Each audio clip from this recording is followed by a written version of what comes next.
Hello again, Effie here. I'm going to create a card using our Tea Party set.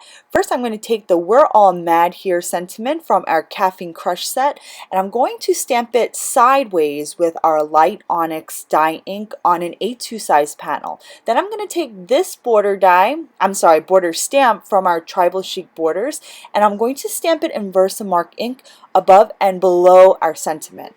Then I'm going to heat emboss it with some Ranger Gold embossing powder, and then I'm going to zap it with my heat gun. Make sure that sentiment is dry before you pour that embossing powder on there, because the embossing powder will stick to the ink if it's still wet. Next, I'm going to take some washi tape and just mask off the border section of the panel, and then I'm going to stamp the teacup from our Tea Party set in Versamark ink in a random pattern all over the panel. Then I'm going to use the same gold embossing powder that I embossed the borders in, and I'm going to use the same one for the teacups. But after you spoon that embossing powder on the teacups, you want to make sure that you pull that masking tape off your card panel. You don't want to heat the teacups, you don't want to melt the embossing powder that's on the teacups while that masking tape is still on, because it's going to mess up the embossing that you've already done for the Tribal Chic border. I didn't use an anti-static powder tool before I started embossing, which I should have because I have embossing powder sticking everywhere. But if you have that issue, just take a paintbrush and just brush away all the strays that you don't want.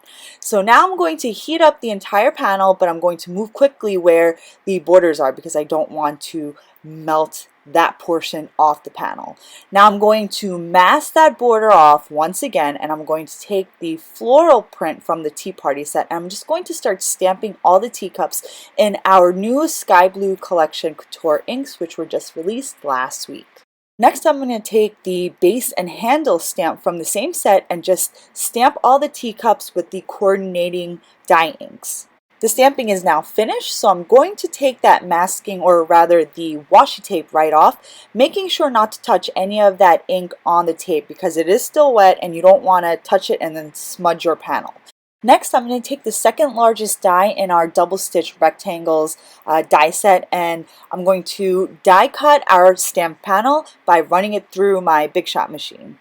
I really like using our double stitch dies for my cards because it adds some nice texture to your cards with very little effort. Next, I'm going to take the border that we just die cut and adhere it onto a side folding A2 sized card base. Then I'm going to take that middle portion and just pop it up right in the middle of your card base with some dimensional foam tape. This was a fun card to make, and you can always interchange the prints that come within the same set. We have the floral print and the solid print, and we also have the polka dot print, and you can stamp all three to get a variety of looks. To finish off this card, I'm going to adhere some light blue rhinestones on the front of our card using some Ranger Multi-Matte Medium, and I'm just using my sticky tool to do that. And here is the finished project. It is a very blue card, but blue is so pretty, and I really enjoyed using our new inks for this. Thank you all for stopping by, and I'll see you next week.